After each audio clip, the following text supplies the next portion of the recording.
you're living with purpose, a mission, if you signed a soul contract before this incarnation, if you are somebody who is living a purpose-driven life, whether you want to or not, and I don't mean that in the reference of the book name, just the type of individual who has forever, in as long as you have existed, known to associate yourself with some sort of internal spiritual mission, you will feel spiritual misalignment in your somatic physical body. Let me explain. When you have signed the contract, signed the dotted line, made an agreement prior to this life, during this life, if you have agreed to fulfill some sort of mission, your intuition becomes like hyper-driven. It becomes regulated only based upon the completion of that mission. And what I mean by that is you will feel a soul tantrum manifest within your gut and your body sooner than you will recognize that you are spiritually misaligned. And that is actually the blessing in this curse. Your soul knows that it made an agreement, and karma in the higher realms is such a heavy factor. So your soul, your higher oversoul, is very aware that it does not want to fuck up your karma. So when you make an agreement or a contract, something with a divine entity, or arguably maybe a not so divine entity, subject to your own personal practices. I personally err on working with divine beings, so I'm not going to talk about the other polarity. My point is when you make that agreement, your soul knows how messed up not fulfilling that agreement can impact your karma. So it's going to do everything it can to make sure that you are on the straight and narrow.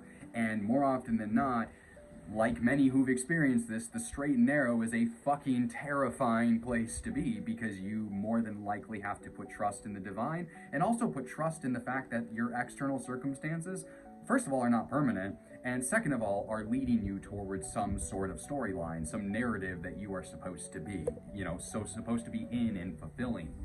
And so the way that this will show up in your body, what I find in my clients, what I experience myself, the number one thing, it's depression. It's when you feel fatigued, you feel unmotivated, you feel discouraged, but then when you try to mentally articulate it or journal it or talk about it with somebody else, you end up just feeling stupid, or you feel like you can't resolve it. That's because the only person that can resolve it is you. And you're gonna have to go through either some sort of perception shift, or you're going to have to actively take some sort of action in your life that your soul is waiting on you to do to get you back on that straight and narrow, so that you are being guided towards the fulfillment of that contract to balance the karma that you have agreed to. Another way that the spiritual misalignment can show up in your life is gastrointestinal issues. What do we say? What have we been saying for a long ass time? Your intuition is in the gut. The gut is the second brain. And so when your gut goes ballistic, you're having diarrhea, you're constipated, you're, irregular, or you're having a lot of pain. I find a lot of bloating or SIBO-like symptoms, like fiber intolerance with people that are spiritually misaligned. It's like your body is rejecting food because it doesn't want you to be happy. And that sounds really fucked up, honestly. Oh, my body doesn't want me to be happy. My soul doesn't want me to be happy. No, it's because it's trying to make you unhappy, to recognize and shake you awake and be like, do you not understand what you are not doing right? So if you're experiencing this, if you feel like you have depression or health issues, especially again, gastrointestinal, fatigue, depressive, what you might associate with chronic illness, a lot of times this is because you are spiritually misaligned. And this does tend to affect people with chronic illness at a greater rate. I think a lot of people tend to have that question. It's something that gets asked to me a lot, is how am I supposed to trust when I feel like shit all the time? Well, a lot of times that chronic illness is some sort of spiritual burden or journey that we're put on. I can tell you that as somebody who was on that bed-bound chronic illness journey for several years, and I thought that my life was over, only to recognize that it wasn't just my health. It wasn't just the way that I was taking care of myself or not taking care of myself. There was also perception, emotional, and spiritual shifts inside myself that needed to change in order for me to get better. That is why medicine and herbs and food alone cannot get you better. They can get you a long way, but you have to get back to the spiritual alignment. And when you are spiritually misaligned, like I said, this can show up and feel like depression or chronic illness.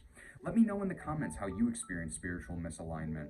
If you're interested in how to get out of spiritual misalignment and get back on that straight and narrow and you are having a hard as hell time doing it yourself, that is what I am here for. I am not just an astrologer. I'm not just a divinator. I am a temple wellness guide and guru. You book me one-on-one at the link in my bio. Whether it's your unfulfillment with your job, the way you're making money, maybe your life situation, maybe your relationship you know you're supposed to be in, but it's not the version of it that it's supposed to be. Well, a lot of times that is going to be on you, and it's going to require you to go through spiritual effort to grow, to evolve, to change, to be the best version of yourself. And I am here to help make that happen. You reach out to me, book me one-on-one at the link in my bio, and we will get you back on that straight and narrow. And much love getting back into the spiritual alignment game, y'all.